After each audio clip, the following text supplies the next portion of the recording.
All right, what up, everybody? We're back talking power talk. We're on episode 14. We're almost there, but I'm where I need to be because finally, and I know by unluck of the fortune, maybe reverse of the fortune because of the episode title, but my take, and I'm still sticking with it, even to my demising blow, was always going to Clearly. be Tate. It was going to be Tate. This is finally the Tate episode. My pick. And it obviously can't be Tate because it's not the final episode. But nonetheless, I still stand firm to why I felt like it was Tate, and I think it should have been Tate. But I don't know. We have to see. That's that graceful defeat right there. I know I knew it was coming. I knew it was coming. And also too, at the same time, I guess I wasn't sure this was going to be a Tate episode because you still have Sax. Yeah, Um, it was weird. I don't it obviously would have to have been the Tate episode, but it just felt like maybe more Sax Ramona type of thing, and maybe you mix Tate in the last episode. That's what yeah, I kind of thought they would do, but right. Because I mean, clearly, we got Tate sort of in the Dre episode a lot, so I knew they still had to. I mean, they still counted him as one of the four people, not witnesses, one of the four.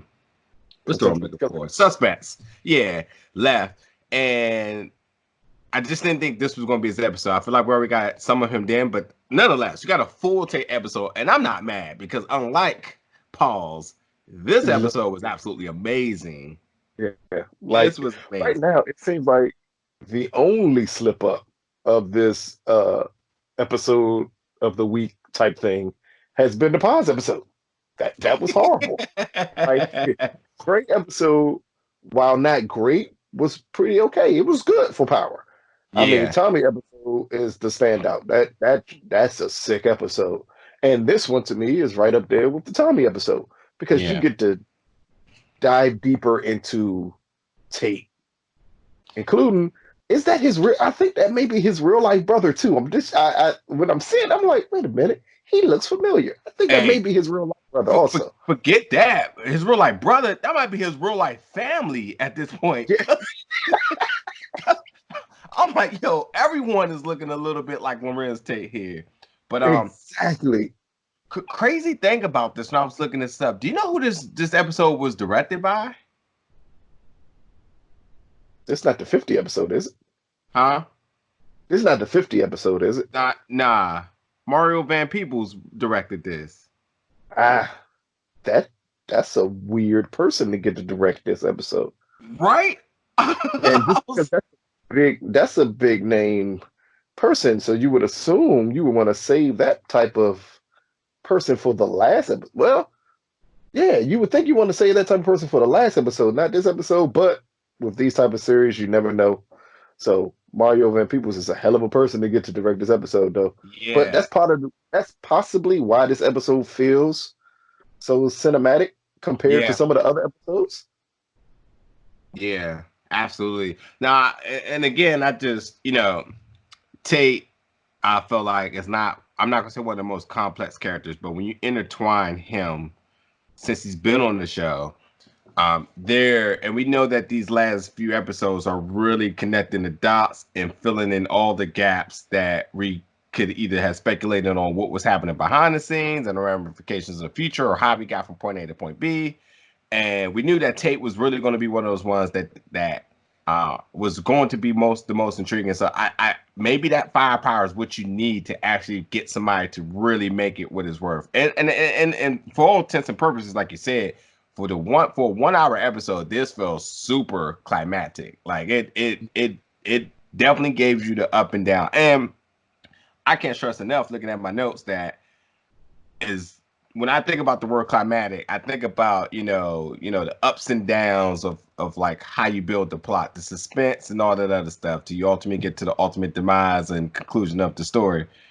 And that's so synonymous with like Tate's personality because he was getting wins, losses, and he was taking morale shots, then he was getting confident boosters. There was just a lot going on with his character to the point that um the way that it had to tell this story in this hour, it was just a really phenomenal job with it. And it it really made you like. I think there was points where I was just like really sick of Tate. I was just like, oh, he's a good character, but as a fan, I'm like, I just hate this guy. Like a lot of people like hated Holly, but this A episode it took you sucker as a cop. viewer with him, huh? He was a sucker cop. Oh, oh Uh, yeah, oh yeah. that is starting to come more and more to the forefront.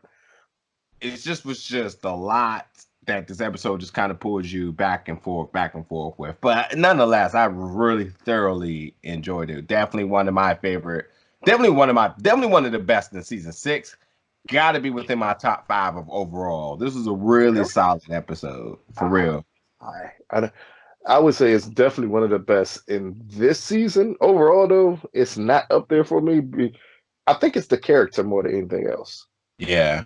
At times, I don't enjoy. I actually enjoyed the brother a little bit more than Tate in this episode. That's my point. When you got his brother Kamal, who was able to like reinstate himself in one episode, and we're not side eyeing like who the hell is this person, like we have done with every Like, other character that was like quick like things to do. Yeah, Dre's Dre's girlfriend, mom, your girlfriend, right? Pause everything. Everything. Yeah, Paul's episode. yeah.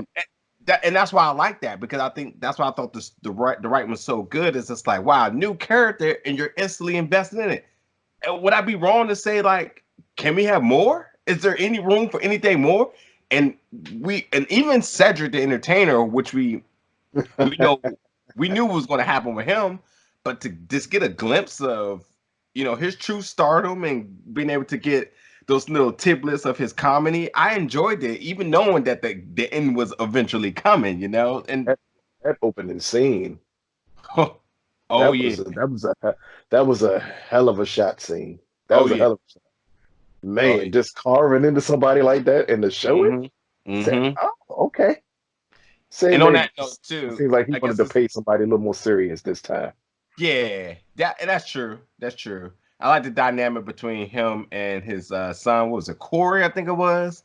I appreciate that. I feel like that was truly, not that I like have any type of relationships in my life, but I feel like that's truly organic and like a father son sort of chemical, sort of a Chemistry. criminal dynamic.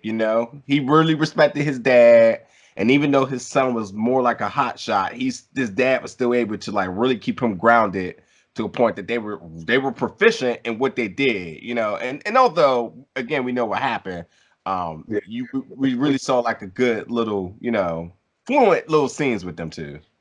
Yeah, the point we saw it at last episode when we found out who Tommy shot, so we knew that's going to be the end of them.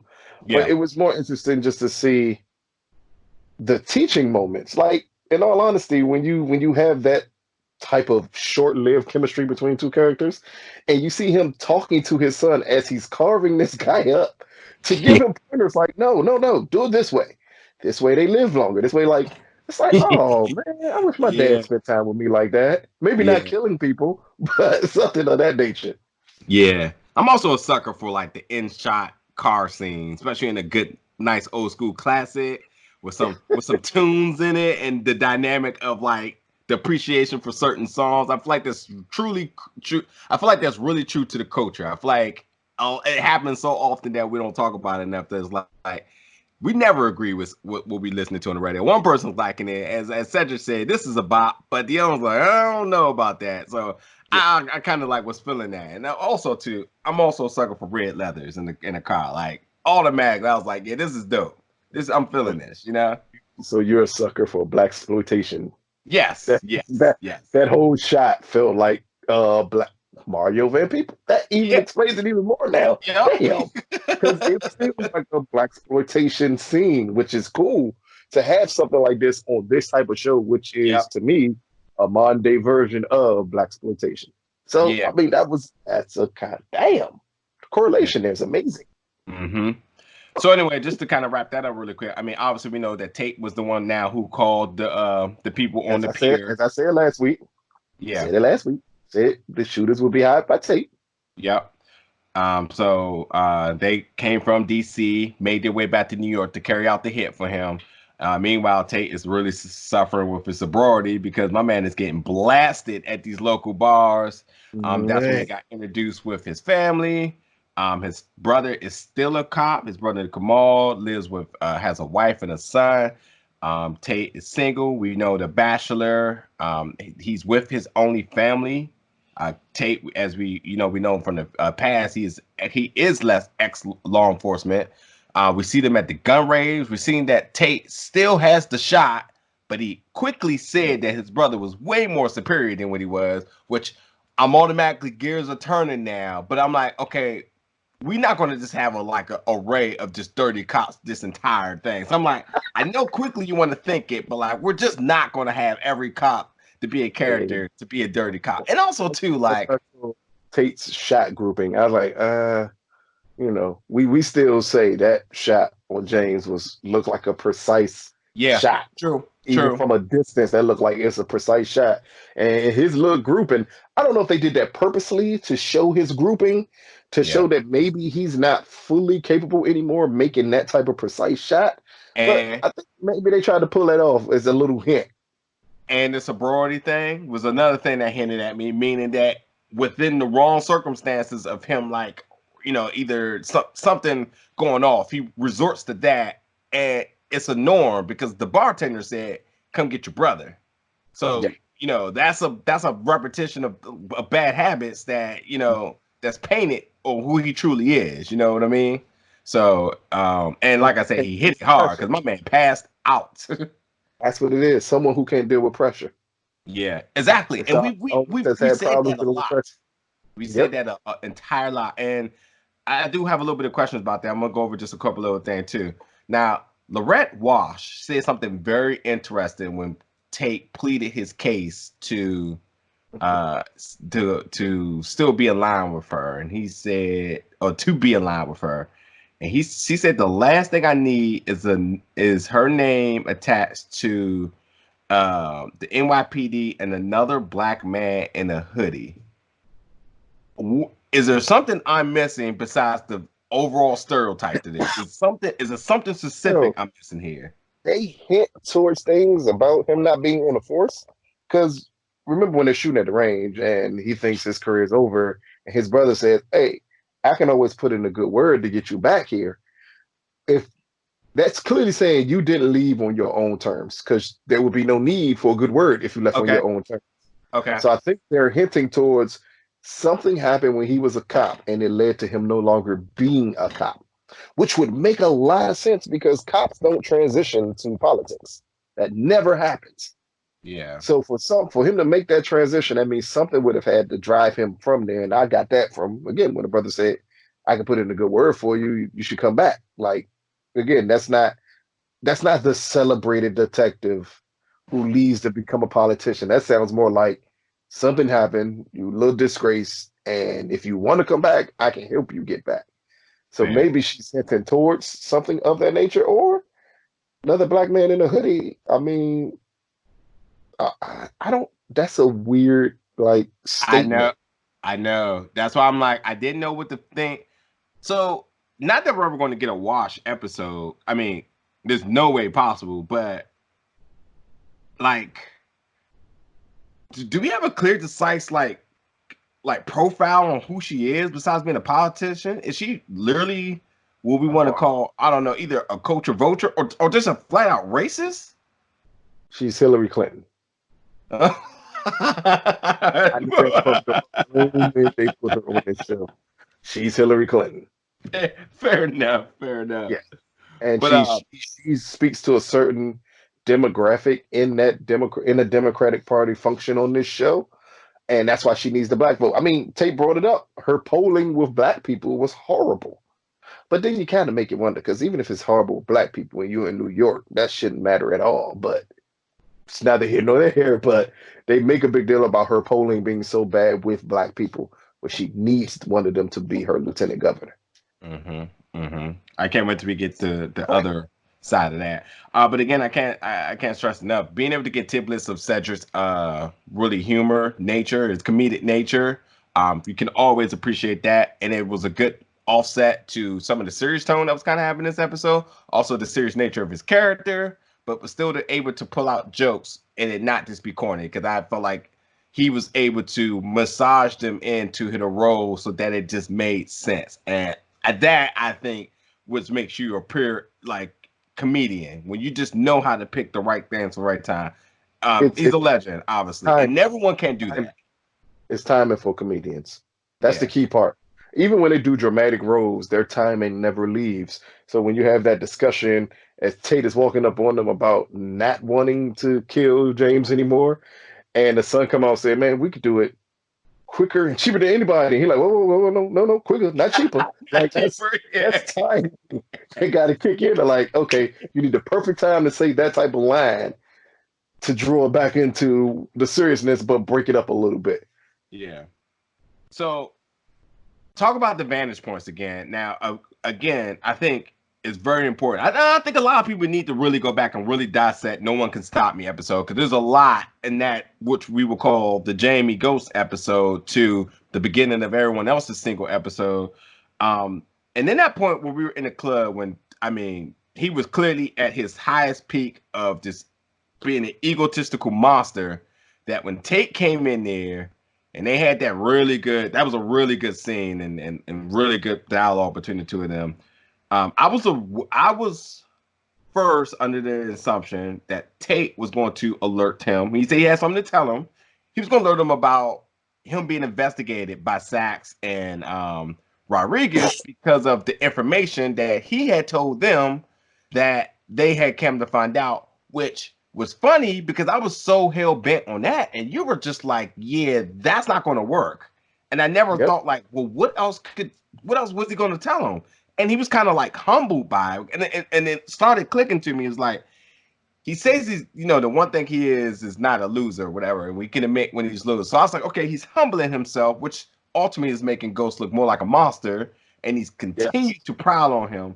But it had something completely different to do with it, and it makes so much sense now when we see Tate's relationship with his nephew, and you see how, and then when you hear more in the episode, and I'll just say it now, when you hear how he envies his brother for having a family and everything, and the kid, and then when you look at this scene that I'm talking about in the club, and he's just like, oh yeah, his son.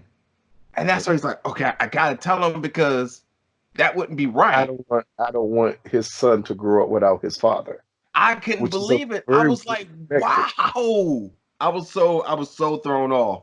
It was beautiful in a sense, but he ultimately was going to tell him about the hit that he ordered Without but him, didn't want, but was going to still, follow through it. because they was gonna kill him. He Yeah, had no choice. yeah. I I just thought that was a crazy scene, dude. I thought, and looking at it from this vantage point, I mean, it doesn't make Jamie like less of a monster, but man, did it make Tate look more humanized than this, unlike any other, I think. It doesn't Because make Tate again, as much of a sucker as it did in the "No One Can Stop Me" episode. right, Tate comes and across as a sucker in that episode. On this one, he comes across more sympathetic because he's actually trying to warn you what's about to happen, and it ain't about just you possibly going to jail. This is about them killing you. yeah, and to bring it full circle, we've said Tate has religiously made bad decisions. Ramona has definitely been his crutch, and once she left, he just fizzled. So to kind of see him come full circle with a decision he made bad and try to like rectify it, I was like, and I think we were only within like 20 minutes of the episode too. And I'm like, wow, like this is insane. This is insane. I really, really appreciate that. But then like to follow after that too, like again, you just seen Governor Tate's character just get pulled in so many directions.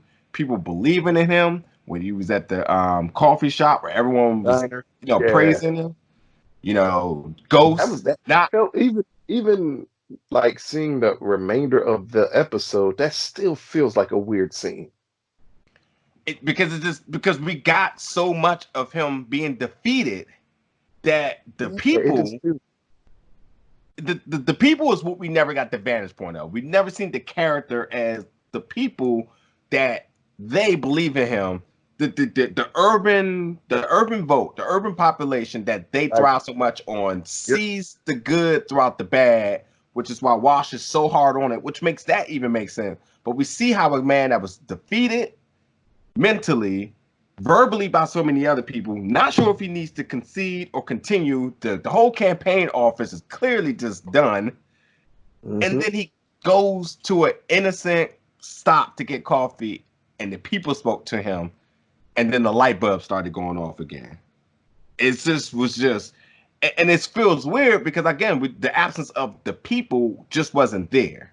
And so now that we got this character of the people, it's just like, wow, we never considered the fact of how much we've seen him mess up, do so many idiotic things that if the people didn't believe in him, there would be no point of Wash needing St. Patrick or him, period. I guess because the only time we ever saw the people as it pertains to Tate was the hot mic episode, where you kind of saw them reacting to him saying something absolutely stupid over hot mic. The only time we really saw the people, so we didn't fully grasp just how powerful that could be. Yeah. If he feels that they still love him. Mm-hmm. It's not necessarily as much as it's important to show the audience that love. It's important for the character to actually feel that love, because if he feels that love, maybe it'll recharge him, which it ended up doing. Yeah. Moving forward, the dock scene, Ghost and Tommy, we've seen this scene 5 times over now from different vantage points. Now we get it from the people who tried to take them out, which I said was Cedric and his son. And I got questions because if I'm not mistaken, I'm pretty sure they lifted up that trunk, they pulled out semi-automatics with silencers, and they were single shooting, and one happened to jam. Unless I'm just completely off my rails of how guns work. I'm about to say how is the logic here possible for me? I'm someone who owns lots of guns. What would you like to know about? I'm not understanding how did they go into a situation and they bamboozled themselves.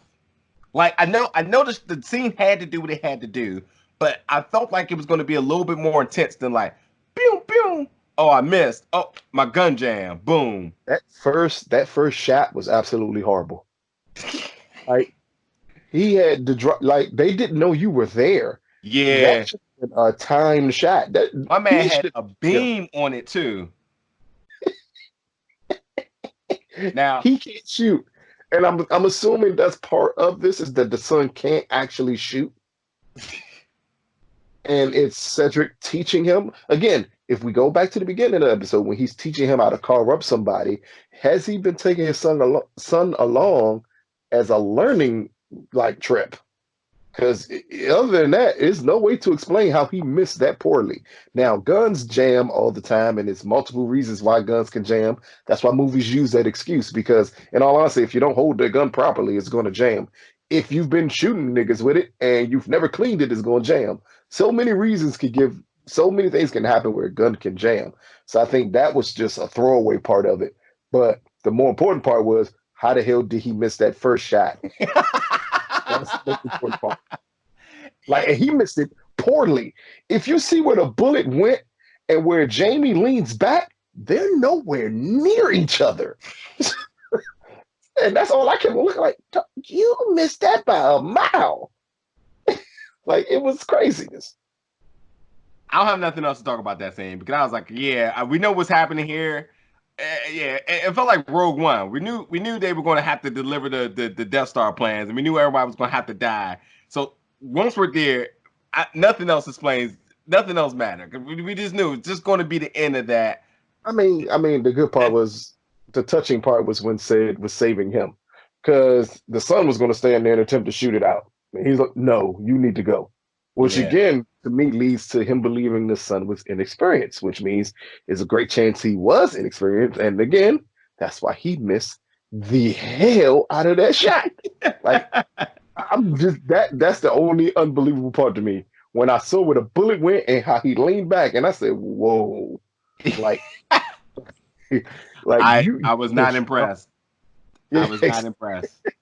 My man like lag switched his shot. Like that joint was just so off, Hey, and then it he, jammed. I was like, "What is happening? Why and why?" And he's acting with weapons. if he is like inexperienced, why wasn't he a little bit more trigger happy on a semi-auto? If he was inexperienced, why the hell would he take the shot?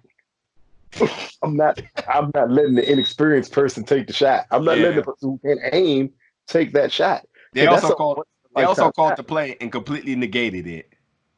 dude. Like they panicked, Yeah, and it's weird because again, if you are actual killers for hire, I'm assuming you wouldn't panic that fast. Like the moment that shot missed and the jam and everything else happened, and the first bullet they get shot at them, they panicked and everything was off.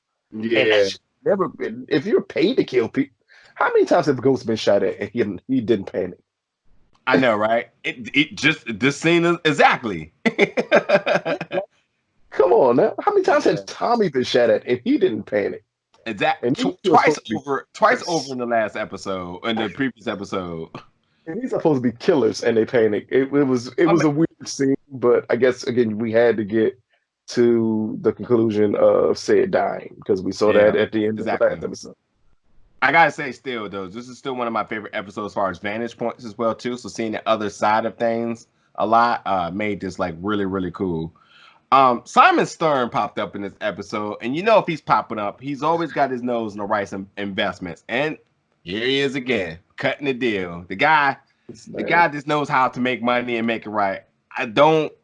God knows how to milk black people. We Oh, could call a spade at this point with Stern. This yeah. man is perfect in milking black people into Also, making woo decisions. also, whoever's writing his lines is absolutely fantastic because the way how he drops knowledge and then the rebuttal more or less from it is like what, and it's like, oh, I thought you would have known that considering it comes from African American literature, and it's like, ooh, burn. But how many people do we know that are just like that? I was like, oh, Oh man. burn, baby, burn. Hey, even the speech about him backing Walsh, that was man. Oh, towards the end, yeah, I love a blunt speech because at that point I think you said in the last episode it's always great when you have characters that are always true to themselves and they yeah, don't do a turn. It would have not been Stern if he would apologize and say, "Oh, I'm sorry for picking Walsh. I should have backed you." He like, no, she was the right play at that time. Like yeah. you were dead in the water. Why would I back you? Like it was quintessential Stern and like one of the best things I saw this episode. Yeah. Also, I feel like there was a lot of different like black and white like interactions because like the next scene when after Tate's brother kills Corey, who is Cedric's son, in Mhm. the alley after holding up Tate, Tate had to go down to the station to provide a statement. And first of all, I gotta honestly say, I'm thoroughly surprised that we didn't think we did this wasn't Detective Rodriguez in here. Because at this rate now, she's the only cop that does statements. I was like, when I seen two different cops, I literally thought I was tripping. I was like, Oh shit! If they'd have had Detective I Rodriguez, would have lost it. I would have like, come on now. Now I'm just confused now. She's just everywhere, huh? she's every cop. She's every But cop at this point. exactly. But like even those two cops in their conversation, and it was But kind you of see, wonky as hell. But not really. Go back to what Walsh said about Tate, and then see those cops' reaction to Tate killing that kid. It right. makes sense of them because they were so dismissive of this kid. Like Okay. his brother was lobbying more for them to look into this because it didn't seem right, and they were just like, "Who cares? He's dead." Like, Yeah, okay. I got it. I got it now. I got it. You made the light bulbs go off now. So Tate, once a cop, always a cop, as they mhm, said. Tate must have resigned after committing a bad shot, a a bad bad shot. shot, and they covered up on it, and he Mm, made peace on it. And I bet you somebody he did has to be one of the corner boys, one of his friends or something, which still kind of creates that dynamic with him and the street boys where they don't really respect him because he's never had that support from his. That's why he always wanted to. That's why he wanted Dre. In other words, and something his brother knew he did, yep. because his reaction was the brother's reaction felt like, you did this before. I believe you're doing it again. Oh, and Because then other than that, why would they have those type of discussions? Like, are you sure this is what this guy was for? You're not gonna ask those questions if you just saw someone pointing a gun at your brother and he was going to kill him. You're not gonna ask those questions unless you know your brother does underhanded, sneaky stuff and has been caught up in a lot of shit. and the conversation that they had with each other in the car was how he spoke how he envied his brother because he had the family and all that other stuff. And then his brother says, "No matter what, you always win." And I was thinking to myself, like, if it's unless I'm not understanding, this whole episode was about him theoretically losing, but And it wasn't. That's the reversal of fortune. The reversal of fortune. But we talked about that in the last episode. We said, okay, if it's a reversal of fortune, maybe something happens with Sax, and maybe Sax's fortune gets reversed, or Tate. Like, it had to be one of them two. Or other than that, the name of the episode wouldn't make sense. Yeah, for reversal of fortune, and it was his fortune that was reversed. And see Sax still be sad and lonely. and much like Ramona said, Tate turned tragedy into opportunity. And when he was able to give that statement after the shooting to the news outlet, He went there thinking he would have to kill Dre. Yeah, and he once he made that statement to the news outlet and he saw how people rallied behind him, the media was on his side, which is a huge win. And then his brother again was like, "How the hell did you know?" And he's out your ass. Yeah, yeah. Yeah, he and like Ramona said too, he pulled off quite the reversal of fortune.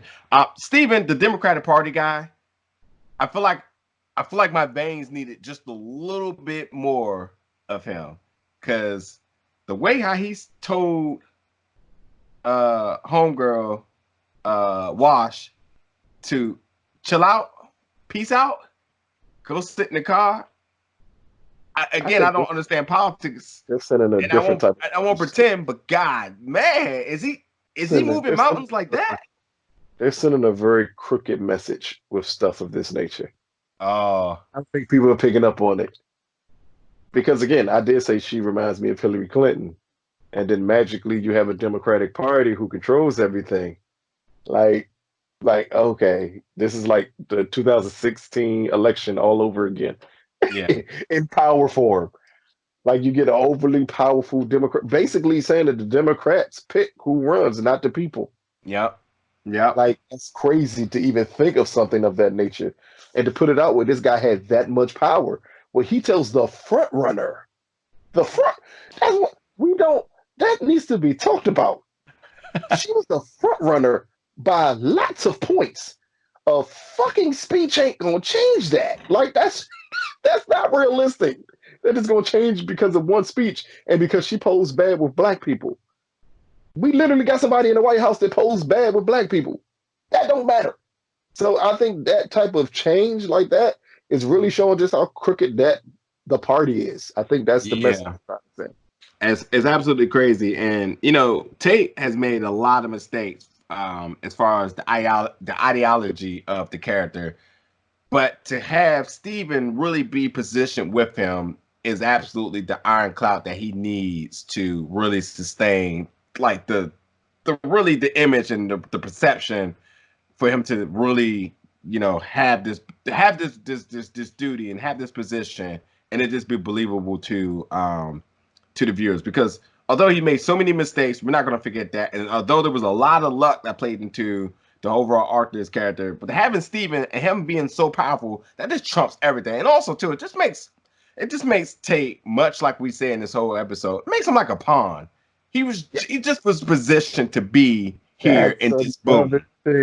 That's another message this episode clearly sends, is that it sends a message that he could never be Jamie. Because Jamie in the end was never a pawn. Rashad is always a pawn, and he is Yeah. very comfortable being a pawn. And instead of being your own man, standing on your own, you became the Democratic Party's pawn, and along with Stein's pawn. Yeah. Yep. Um.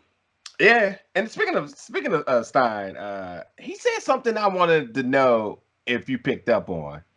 I don't think I wrote the whole quote down, but he said something. Oh, he said Rashad, and don't go fishing off the company pier.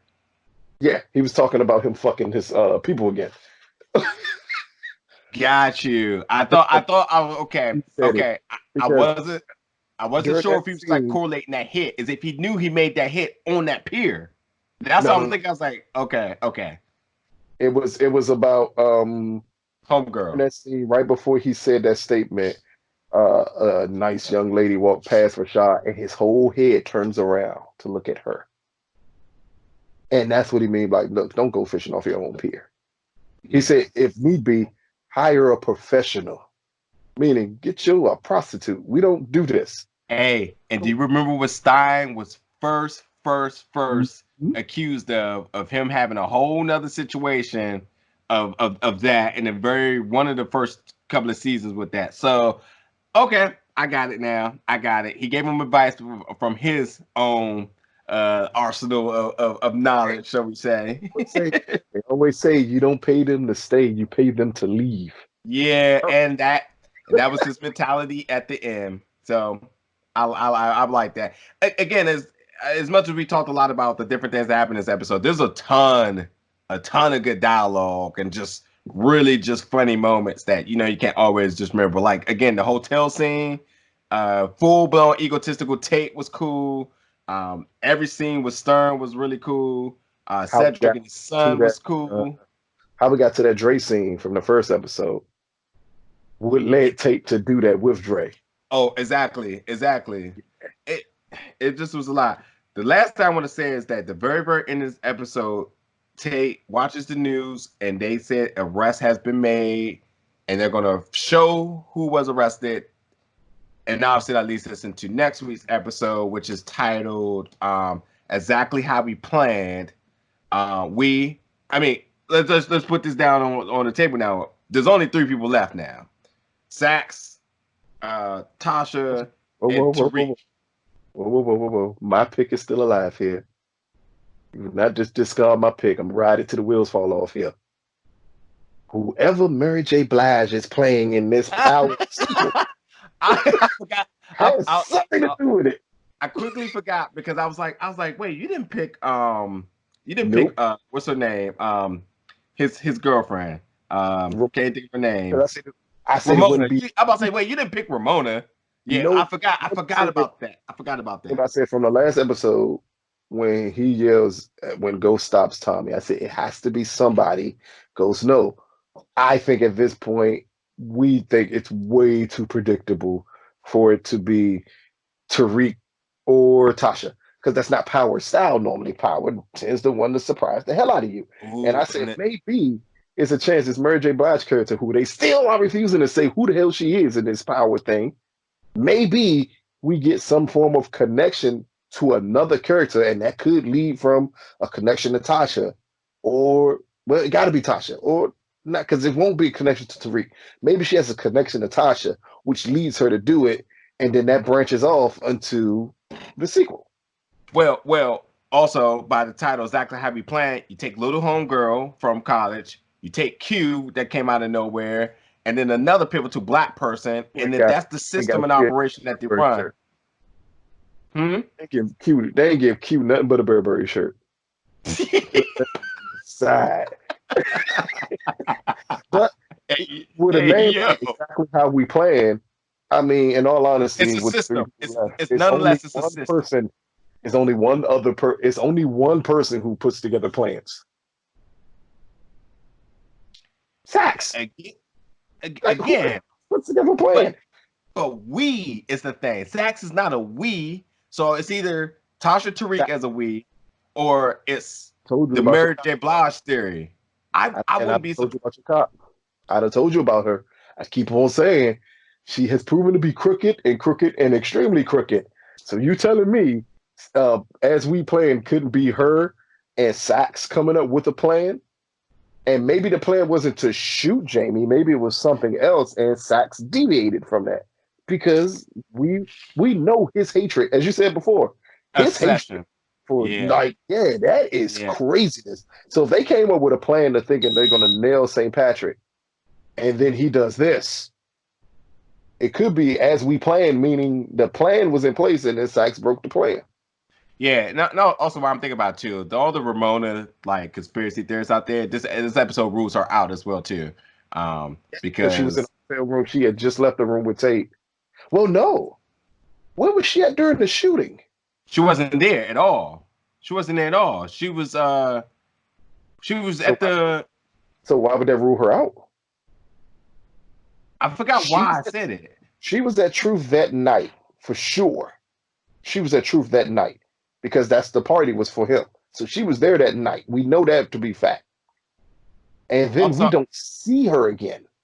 So hey, that's true. Why would it eliminate her? I think also, I made I the just want to say assumption she was. he was really petty against her too. He was like really petty, Yes, he throwing her was. business out there. My man is an opportunist galore.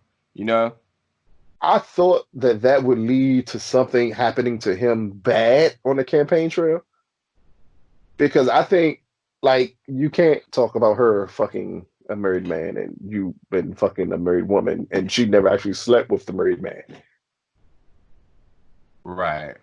Like I thought that would have some consequences. But back to that, I think, again, I assume Ramona was disqualified because of that conversation with Tate.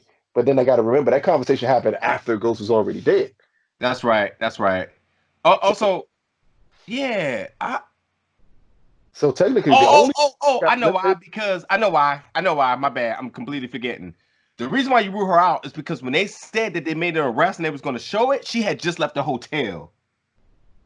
See, but I didn't even pick up on that as being something out of the ordinary because I would assume they're about to pick her up. What happened if they were outside of Tate's hotel or wherever that room that? I don't think it would have been bang bang. I think real time bang bang on TV. She just left Wow. the hotel. They said they were going to show for the first time um who the arrest was made.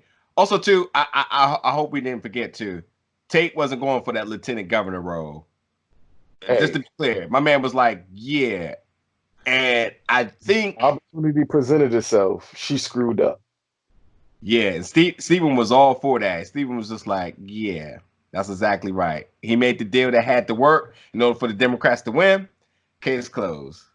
Case But it still closed. doesn't make. It still doesn't. That's the only thing I would want to see more of because technically all Tate got was a Democratic nomination. So now he has the right to run for governor. Right. Like it would be more interesting to try to fill out that story to see what happens to him after he runs for governor, if he wins, if he Yeah. loses, if his philandering ways comes back to bite him in his ass, like warning him. Like that would have been interesting to see. Did you feel, and we can wrap this up real quick, we'll talk about what we're going to do for next week. Um, did you feel a sense of like tension when his brother rolled up on him after the church Uh, and kind of made it seem like he was gonna make an arrest or something? Felt With like that for a minute, and I think they purposely had it feel like that. Like his brother, when he grabbed him, like, come on, I need to, like, you expect him to say, I need to talk to you or something like that. And you're under arrest for Dre or something of that nature. You felt like something like that was going to happen. But nope, not at all. yeah, Like, it was just, it was definitely tense, and it definitely had him shook. So yes, I don't yes, know, because but he knew what was going to happen. yeah, I appreciate this episode. It was really dope. But like I said, next week's episode again is titled exactly how we plan. It is the last and final episode of Power, episode 15, till we get to whenever Power Book 2 comes out. Gotta stay away With, from the internet because people are spoiling everything. Glad I haven't seen any of it, so great. But as we kind of discussed, we're gonna kind of do this together in person so we can kind of like have these discussions. but also kind of give y'all reactions to like certain things. Because I could imagine with the episode and the conclusion, it's going to be like a lot of things going on that we're just going to try to just, one shot it and, just go over the stuff. Because, When yeah. Mary J pops up on that screen. What if Red Man pops up all of a sudden? But doing what, though, exactly? No. See, they revealed his character on a new show. He plays a lawyer. See, so they revealed that part of it, but they haven't revealed Mary's part of it. And I think the confusing part is Courtney Kemp said it was a prequel. Then 50 Cent has been adamant. No, this is a sequel to Power that's going to pick up after the show ends. So with him saying that, and then with them being extremely secretive with Mary J. Blige's character, because my thought process is there would be no need to be secretive with her character if it was a prequel. But for a sequel, you definitely couldn't tell who her character is. I'm so confused, dog. Their social media stuff is trolling like no other. New York leads the way. That's all I gotta say. New York leads the way. But yeah, and I also heard some things about Tommy trolling a little. So I don't know, dude. But like I said, next week we'll definitely be back for the conclusion. We're gonna try to do this in person stuff. It's being remote. Try to again iron out the last episode, which is going to be action packed. Like we know, we'll finally figure out who shot. 2-hour episode. I don't know. I know it's extended, but I don't know exactly what they said the runtime. Do you think Power would extend it 2 hours? Not saying 2 hours, so like they have released the running time, but more like, do you think Power would do it? I think everything towards the season conclusion does extend it. With Courtney Kemp, like she may say, you know what, let's give them 2 hours so we could, because again, my theory has always been the same way, is that they're lining up the sequel to this series. Yeah. If you're going to line up the sequel, you're going to have to go through the entire part of Who Shot Ghost and lead into, because remember, they were saying for a while that the sequel would debut at the end of this season. Power never ends. Yes, and they've been, but it's been 50 and he's a freaking troll. But he's been saying like that's what's supposed to happen. Yeah. If that's the case, then maybe we get an extended view of, okay, then we go through the thing with Ghost, and then the prequel comes on, and you get like the first 30 minutes or something of the prequel. And you find out that Mary J. Blige's character was related to Tasha, and Tasha told her the plan, and then that's why Mary J. killed Ghost. And then they go back and give you backstory on Mary J. and Ghost somehow, some way. I'm sticking to it. Prove me wrong. All I gotta say is I'm still proud about my pick with Tate. The episode didn't let me down. We're going to figure out what's happening. I also want to say is that based on the leaks, there's also been like speculation about different outcomes. So when you start saying more about the extended time, it wouldn't be far-fetched. Courtney already said that from the beginning, that she has shot so many different versions of it. Because again, with any show of this nature, you kind of expect a leak to come out of the ending. They overshoot regular scenes. Like they said, the scenes with Dre and his mom, they shot 5 different scenes about how they wanted to play it out. So, yeah, it ain't nothing to interchange the digital file and say, here, run with this one. So, either way, the fans are going to eat it up. We're happy to be at the end. We're happy to see where we're going forward. So, either way, they're going to do what they're going to do. So, we'll see. But again, for this week's episode, 14 of season 6, one more to go. Stay tuned next week. Everybody that's leaving the comments and their theories, we appreciate y'all. Let us know what you're thinking about this episode. Let us know what you're predicting for next week's episode, and we'll be back. Thank you for listening to this one. Peace out.